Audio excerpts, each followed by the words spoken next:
안녕하세요. 스윙칩의 종목 선정입니다. 증시 브리핑 앤 이슈 2022년 5월 16일 시작해 보도록 하겠습니다. 저희 코스피부터 한번 살펴보도록 하겠습니다. 코스피 지수가 올해 1월 형성된 밴드 하단을 보시면 여기 살짝 이탈한 상황입니다. 밴드를 일단 이탈했다가 다시 이렇게 밴드 위로 살짝 회귀한 모습을 보여준 상황이었습니다. 일단 밴드 하단을 이탈했다는 것은 그만큼 코스피 지수가 한 번 더 하락을 할 수 있다라는 가능성이 굉장히 농후하다라고 말씀을 드릴 수가 있을 것 같습니다. 하락을 한다고 생각하는 시장 참여자들이 많다고 생각이 들수록 지금 현재 시장이 변동성이 굉장히 큰데 이 변동성이 큰 시장에서 형성되었던 그 밴드가 한번 이탈이 되게 되면 이 상단의 밴드는 저항이 되죠. 지지가 되다가 저항이 되기 때문에 다시 그만큼의 한 번 더 하락이 될 수 있는 그런 가능성이 굉장히 높다 이렇게 생각할 수가 있습니다. 하지만 다행스럽게도 금요일날 다시 한번 그 밴드 상단 밴드 그 하단을 돌파를 다시 해줘서 그 위로 다시 회귀한 모습을 보여줬기 때문에 따라서 이번 주 시장이 한국 시장의 변곡점이 되는 시간이 될 것이라 한번 생각해 볼 수가 있겠습니다. 미국 시장과 몇 달간 괴리적인 모습, 즉 한국 시장이 많이 하락하고 그 미국 시장이 좀 덜 빠진 이런 시점에서 현재 미국 시장이 다시 한국 시장과 키를 맞추고 있는 그런 모습을 보여주고 있습니다. 이따가 다시 한번 다우 존스와 코스피의 그런 모습을 한번 더 살펴보도록 하겠습니다. 윤석열 정부가 들어서고 나서 정책적인 이슈와 맞물린 섹터가 있습니다. 정책과 관련된 섹터. 요런 부분에서 다시 한번 이렇게 올라올 수 있는 분위기가 지금 만들어져 가고 있는데요. 한국의 집값 상승과 또 인플레이션, 그 다음에 우크라이나 전쟁으로 인한 원자재값 상승, 그리고 미국의 금리가 인상되면서 또 긴축 재정이 일어나고 있는 부분이 전반적으로 시장을 확실한 방향을 잡지 못하고 상방이라든지 뭐 보합이라든지 하방이라든 거를 잡지 못하고 있는 상황이 일어나고 있습니다. 시장에 참여하는 사람의 심리가 한쪽으로 가기보다는 이렇게 팽팽한 줄다리기를 하고 있는 그런 시점이라고 생각이 듭니다.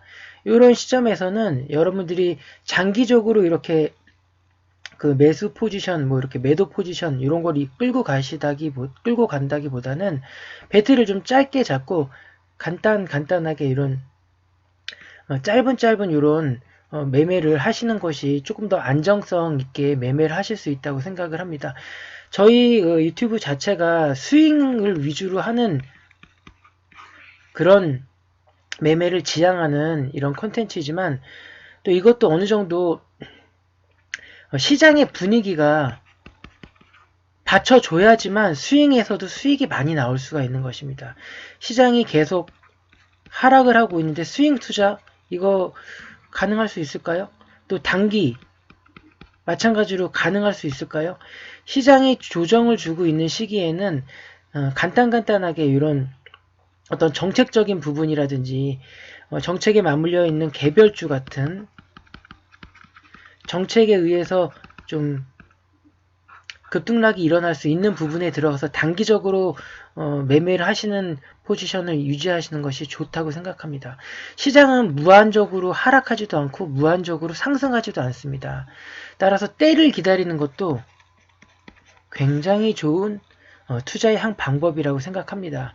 저희 이번 주에 시장이 이 밴드를 하단에서 다시 상단으로 돌아가는 이 부분을 유지할 수 있는지 없는지가 굉장히 중요한 그런 시점인데 이번 주 한번 관찰을 해보면서 여러분들이 매매를 할 수 있는 그런 타이밍을 살펴보시는 것도 좋을 거라 생각이 듭니다. 저희가 이번에 살펴볼 거는 저희 시장과 미국 시장의 어떤 커플링과 디커플링에 대해서 한번 살펴보려고 생각을 하고 있습니다. 여러분 보시면 저희가 2020년도 들어서면서부터 하방으로 저희 코스피가 이렇게 많이 진행이 되고 있는 가운데 다우존스는 저희와 달리 굉장히 견조하게 시장을 이렇게 끌고 갔다는 걸 이렇게 확인하실 수 있을 것 같습니다. 굉장히 좀 많이 괴리가 나왔다가 3월달에 들어서 다시 나왔다가 다시 3월 이후부터 들어가면서 코스피와 다우가 약간 이렇게 또 괴리율이 또 나오기 시작했습니다. 그리고 현재 다시 굉장히 커플링 되는 그런 모습을 보여주고 있습니다. 코스피 지수가 올해 1월 형성된 밴드를 살짝 이탈했음에 불구하고 다우가 이렇게 어느 정도 유지를 줌으로 인해 가지고 저희 시장과 다우 시장이 굉장히 이렇게 괴리적인 모습이 나왔는데 현재 미국 시장이 다시 한국 시장과 이렇게 키 맞추기를 하려고 내려오고 있죠. 이 와중에 저희 시장이 좀 견조하게 주는 그런 타이밍에 다우 같은 경우에는 조금 더 많이 빠진 이런 모습을 보여줄 수가 있습니다. 시장에 참여하는 사람이 어떤 심리로 지금 이 시장을 바라보고 있는지에 따라서 이런 상황이 많이 발생이 되는데 저희 한국 시장 같은 경우에는 이미 많이 낙폭이 되어 있는 상황에서 하방 경직성이 일어나고 있다고 생각이 듭니다. 하방 경직성이라는 거는 밑으로 잘 빠지기 어려운 이런 성질을 나타내고 있다는 것이죠. 반면에 다우 같은 경우에는 이미 다른 외국 시장들이 많이 빠졌었을 때 빠지지 않고 잘 견뎠단 말입니다. 그런 시장에 있어서 이제 키 맞추기가 하고 있는 시점이기 때문에 이제 많이 다우와 한국 시장이 비슷한 시점에 이렇게 놓여 있습니다. 따라서 이번 시장 미국 시장과 이제 한국 시장의 어떤 그런 보합으로 진행되는 시장에서 다시 상방으로 틀지 아니면은 이 밴드폭을 이탈해서 다시 한번 하락이 일어날지 중요한 그런 번격점이 나올 수 있는 시간이라 이렇게 생각이 됩니다.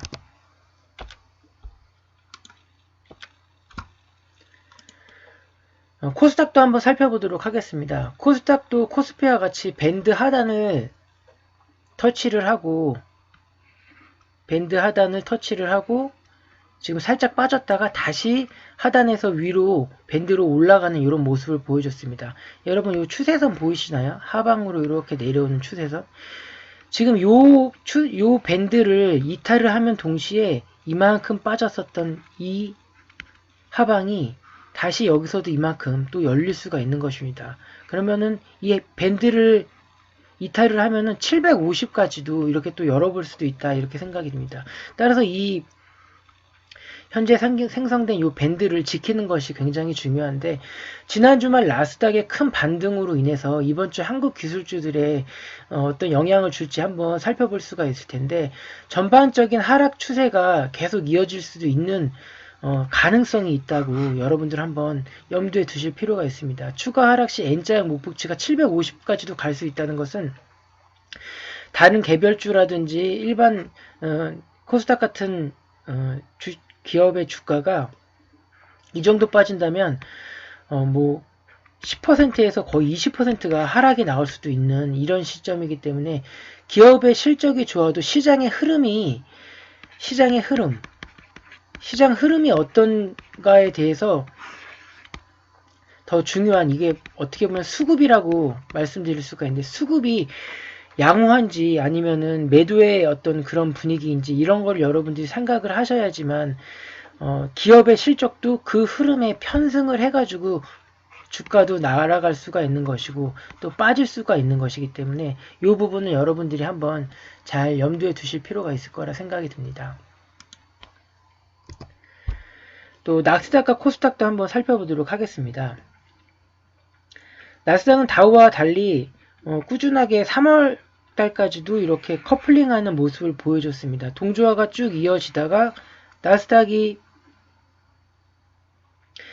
많이 빠진 거에 비해서 오히려 코스닥 같은 경우에는 좀 견조하게 주가가 진행되고 있는 부분을 보여줄 수가 있었습니다. 다우와 달리 다우는 이미 이만큼 빠졌었죠. 그리고 한국 코스피가 밑에 있었기 때문에 이 부분에서 만났는데 오히려 코스닥 같은 경우에는 어느 정도 견조하게 주가가 부양되고 있었을 때 다우의 나스닥 같은 경우에는 오히려 더 많이 하락이 된 경우가 있었죠. 이 나스닥과 코스닥의 이 괴리가 붙을지 안 붙을지도 여러분 한번 살펴보셔야 되는데 지금 기술주 반등이 나스닥에서 굉장히 많이 일어나고 있어요. 얼마나 많이 일어나고 있냐면 지난 금요일날 나스닥 지수가 2020년 11월 이후에 최고의 상승폭을 기록할 정도로 지금 되게 반등의 그런 분위기가 조금씩 나오고 있긴 합니다. 하지만 이것이 전반적인 어떤 회복의 시그널이라고 생각할 수가 없는 게 여러분들이 지금 대내외적인 상황을 봤었을 때 기술적인 반등이라고 생각할 수도 있습니다. 따라서 이번 주가 어떻게 보면 한국 시장과 미국 시장에 있어서 중요한 변곡점이 될 수 있는 그런 나스닥과 다우의 그런 그 변동폭을 보시고 여러분들 이번 주에 저희 한국의 시장을 한번 살펴보실 필요가 있을 거라 생각이 듭니다. 다우존스를 한번 살펴보도록 하겠습니다.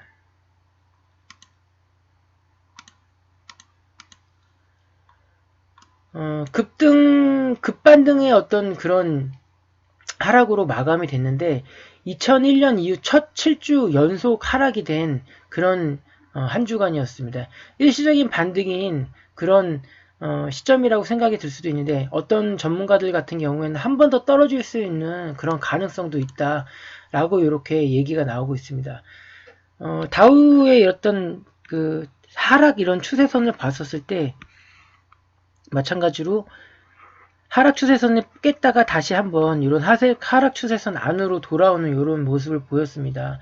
지난 뉴욕 증시가 그간의 하락폭이 굉장히 컸었죠. 이런 하락폭의 어떤 그런 매도세에 있어서 반발 매수세로 다시 하락 밴드로 회귀를 했는데 주식을 매수하는 사람들의 심리는 내가 요 종목을 사서 상승하고자 하는 데 있어서 시장의 상승과 하락의 그런 그 반등의 폭을 여러분들이 파악을 한번 해보셔야 됩니다. 내가 상승할 것이라고 상승하는 것이 아니라 어떤 이런 시장의 분위기 속에서 내 종목이 같이 편승을 해서 상승을 하는 것이 어떤 대세의 분위기이지 내 종목이 만약에 실적이 좋다, 뭐 어떤 그 호재가 있다라고 해서만 상승이 되는 게 아닙니다. 이 전반적인 이 수급이 그만큼 주식 투자하는 데 있어서는 굉장히 중요하다라고 생각이 들 수가 있는 것입니다.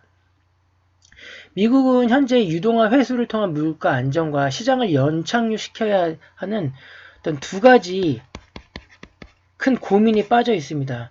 인플레이션에 의해서 어떤 물가가 상승하고 또 기업의 이런 시장에 주식시장에 있어서 또 경착륙하는 것이 굉장히 이율배반적인데 두 가지를 다 잡기 위해서 연준은 이런 긴축에 의한 이런 금리 상승이라든지 또 시장의 어떤 주식시장의 가장 큰 그런 악재가 또 금리 인상이지 않습니까? 그런 두 가지를 어떻게 하면 같이 무난하게 이렇게 흘러가게 하면서 시장을 연착륙시킬까라는 것을 연준이 굉장히 고민을 많이 하는데 이런 것에 봤었을 때 현재 우크라이나 전쟁을 통한 자국의 자원 수출, 유럽 같은 경우에 천연가스라든지 천연가스나 혹은 석유 이런 부분에 있어서 러시아가 지금 들어오는 그런 물량을 굉장히 많이 줄여가고 있고 그런 반대급부로 인해서 이 부분을 미국이라는 시장에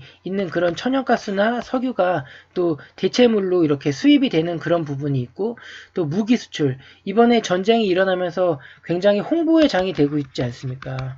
자국의 어떤 그런 무기 수출이 전 세계적으로 가장 많이 하는 나라가 미국인데 유럽 같은 경우에서도 보면은 전투기나 어떤 그 미사일이라든지 이런 부분에 있어서 굉장히 많이 또 미국의 어떤 그런 방산 업체가 또 어떤 좋은 그 분위기를 타고 있지 않습니까? 이런 부분도 있고 또 러시아와 중국에 대한 경제적 군사 연합 그런 반대 세력 구축을 지금 미국이 또 진행하고 있기 때문에 이런 부분에 있어서 또 우크라이나가 이제 전쟁이 언젠가는 끝나지 않겠습니까? 우크라이나의 그 여러 가지 그 많이 파괴된 어떤 국토에 대한 그런 토목이라든지 또 건설 부분에 있어서 미국 시장이 또 그런 쪽으로 그런 기업들이 또 많이 또 어떤 그 수혜를 입을 수 있는 그런 분위기가 또 나타날 수도 있기 때문에 이런 부분을 여러분들이 꾸준하게 한번 체크해 보시는 게 좋을 거라고 생각이 듭니다. 미국의 그 어떤 전문가가 CFRA라는 샘 스토발 수석 투자 전략가가 CNBC 방송에서 나무가 자라서 하늘까지 올라가지 않는 것처럼 가격도 영원히 내려가지 않는다. 약세장에서도 투자자들은 어떤 안도감에 따른 일시적 반등을 경험하는 경우가 있는데 그게 바로 지난주에 일어났었다라고 이렇게 얘기를 하고 있습니다. 무조건 반등이 일어나지도 않겠지만 여러분 무조건 하락이 일어나지도 않습니다. 주가가 상승을 한다는 것은 반등이 있을 수 있다는 것이기 때문에 하락이 일어나고 다시 기술적 반등이 일어나고 하락이 일어나고 다시 기술적 반등이 일어나고 하락이 일어나다 이런 패턴이 어떤 그 쌍바닥이라는 그런 부분을 연출을 하고 다시 시장을 턴어라운드 할 수 있는 그런 부분을 우리가 기다려야 되는 거기 때문에 무조건 하락이 일어나지 않습니다, 여러분. 반등이 일어나기도 하기 때문에 이런 반등이 일어날 때 주식의 어떤 그런 비중을 조금 조율하면서 다음에 어떤 그런 때를 기다리는 게 중요한 거라고 이렇게 생각이 듭니다. 나스닥도 한번 살펴보도록 하겠습니다. 기술주 중심의 나스닥 지수가 지난주 말에 3.8% 오른 11,805포인트의 거래를 마쳤습니다. 주요 종목엔 뭐 메타와 알파벳 같은 경우에 3.9, 2.8%가량 상승했고 테슬라 역시도 5.7% 그렇게 상승을 했습니다. 여기서 살펴보실 수 있는 것도 이렇게 하락 밴드가 형성이 되어 있습니다. 이런 하락 밴드의 하단 부분을 맞고 다시 튀어오르고 또 하락 밴드의 하단 부분을 맞고 다시 튀어오를 수 있는 시장이 지금 형성이 되어 있습니다. 따라서 여러분들은 이런 하락 밴드에 있어서 상승에 있던 이런 분위기에서 여러분들의 주식 비중을 좀 조정할 수 있는 시장을 삼으면서 그런 것을 기회로 여러분들이 삼아도 좀 좋을 것 같다 이렇게 생각이 듭니다. 지금은 최고가 대비 많이 하락이 일어난 한 20% 이상 하락이 일어났기 때문에 지금을 뭐 갑자기 이렇게 급반등한다 이렇게 시장을 바라보시기보다는 조정이 어느 정도 끝나고 나서 턴어라운드 하는 그 시점이 나올 때 그때 다시 한번 자산의 비중을 주식으로 이렇게 늘리는 것도 괜찮을 거라 생각합니다.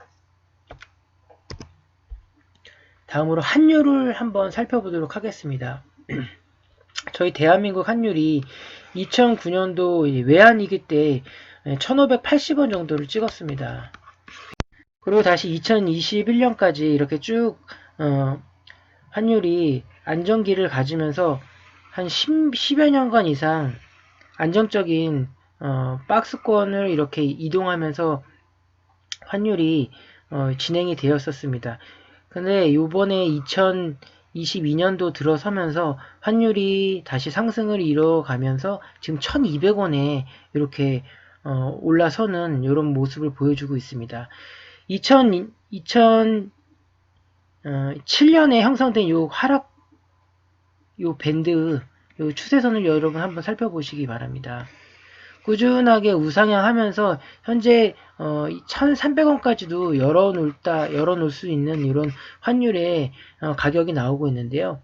이렇게 다시 찍고 나서는 여러가지 대내외적인 변수가 좀 안정이 되다 보면은 다시 이런 하락 추세가 나타나서 이런 밴드로 다시 회귀할 수 있을 거라고 생각합니다. 저희 나라 환율과 코스피는 역의 관계입니다. 따라서 환율이 상승을 하면은 코스피는 떨어지고 환율이 다시 하락을 하면 코스피가 상승하는 이런 패턴을 많이 보여주고 있습니다. 따라서 여러분들이 같이 증권시장을 살펴보면서도 환율에 관련해서 같이 한번 이렇게 주의 깊게 살펴보셔야지 이제 다시 한번 턴어라운드 할 수 있는 상황이 시장 분위기가 형성될 수 있다 없다 요거를 판단하실 수 있는 또 하나의 지표가 될 수 있기 때문에 이걸 한번 살펴보시기 바랍니다. 마지막으로 시장 이슈를 한번 살펴보도록 하겠습니다.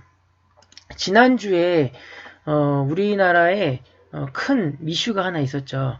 루나테라라는 그 암호화폐 코인이 정지가 된 그런 상황인데, 최근 암호화폐 가격이 굉장히 많이 하락을 했죠. 하루 만에 뭐 전체 암호화폐 시장의 시가총액이 260조 원 가량 증발되고 있는 그런 상황인데, 따라서 비트코인을 뭐 대량 보유한 테슬라도 같이 뭐 타격을 맞고 있다. 이런 분위기가 또 연출이 되고 있습니다.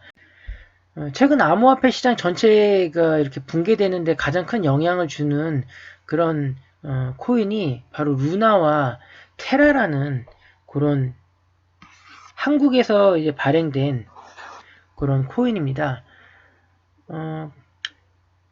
코인 마켓 캡 기준으로 루나 가격이 24시간 전보다 거의 뭐 99% 이상 이렇게 하락한 그런 모습을 보여주고 있습니다.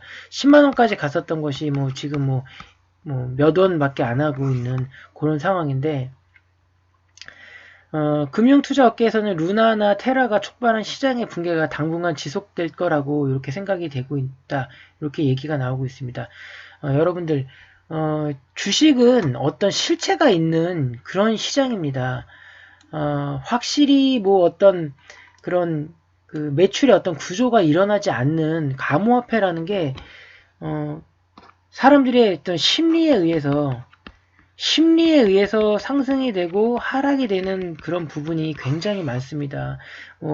앨런 머스크가 도지코인에 어떤 그런 트윗을 올리면은 도지코인이 뭐 하늘나라로 갔다가 또 다시 도지코인에 대해서 뭐 어떤 안 좋은 이슈가 나오면 다시 한번 또 하락을 하는 그런 분위기가 굉장히 많이 연출되는데, 지금 이런 그 유동성이 다시 떨어지고 있는 시장에서 위험 자산인 주식이라든지 뭐 암호화폐 같은 경우에는 다른 많은 시장들에 비해서 굉장히 많이 떨어지고 있는 시장입니다. 하지만 여러분, 주식과 암호화폐는 전혀 다른 것입니다. 주식은 실체가 있죠. 회사가 어떤 구체적인 매출 구조를 갖고 있고 또 호재가 있고 또 정책에 따라서 시장의 어떤 하락과 상승이 이렇게 일어나는 시장입니다. 따라서 암호화폐 같은 경우에는 그런 그 알고리즘에 의해서 오르락 내리락 하는 그런 분위기이기 때문에 이런 유동성이 굉장히 급격하게 떨어지고 있는 시장에서는 암호화폐 같은 경우에는 하루아침에 99%가 떨어질 수도 있는 것입니다. 하지만 주식 같은 경우에는 여러분, 실체가 있기 때문에 떨어진다고 떨어져도 어느 한계가 있습니다. 이것이 다시 시장의 분위기와 수급이 받쳐준다면 다시 주식시장은 언제든지 상승할 수 있기 때문에 이런 부분을 여러분들이 한번 암호화폐와 주식이 다른 점에 대해서 한번 생각을 한번 해보시고, 지금 이런 어려운 시장이긴 하지만 주식시장도 역시 마찬가지로 이런 부분에 있어서 한번 분위기가 반전이 될 때 그런 때를 한번 기다리는 것이 또 자신의 자산의 증식이 될 때 또 좋은 기회가 될 수 있다고 생각이 듭니다. 두 번째로 6만전자 지속에도 3전 대거 사들이는 동학개미, 여름에는 웃을 수 있을까, 이런 얘기가 지금 또 지난주에 매경에서 이렇게 나오고 있었는데요. 삼성전자 주가가 굉장히 부진한 흐름을 이어가고 있습니다. 지난 1월 3일부터 삼성전자 개인 평균 매수가가 75,000원 정도 됩니다. 75,000원. 지금 현재 6만원 정도 이제 초반에 가격이 형성되고 있는데, 증권가에서는 실적 대비 주가가 굉장히 많이 하락했다고 이렇게 얘기가 나오고 있습니다. 하지만 뭐 하반기에 반도체 수요가 좀 다시 한번 상승이 된다라고 생각이 드는 그런 리포트들이 나오고 있는데, 주가가 다시 반등할 수도 있을 거라 생각이 듭니다. 여러분, 가상화폐나 주식을 같이 묶어 고유한 자산이라고 생각하는 거 다시 한번 생각해 보시고요. 주식은 실체가 있는 있는 그런 그 자산이기 때문에 그런 부분, 이런 조정장에서 가격 조정이 일어날 때 다시 한번 이렇게 저가에 매수할 수 있는 그런 반등 타이밍을 노려보는 것이 좋은 것입니다. 가격이 싸진 거지 가치가 하락이 된 것이 아닙니다, 여러분. 좋은 주식, 좋은 기업 눈여겨보고 있다가 저가에 매수해서 적정 가격에 파는 것이 매매의 기본입니다. 이런 부분을 한번 잘 염두에 두시기 바랍니다. 여러분의 성공 투자를 응원합니다. 지금까지 수윤칩의 종목 성장이었습니다. 감사합니다.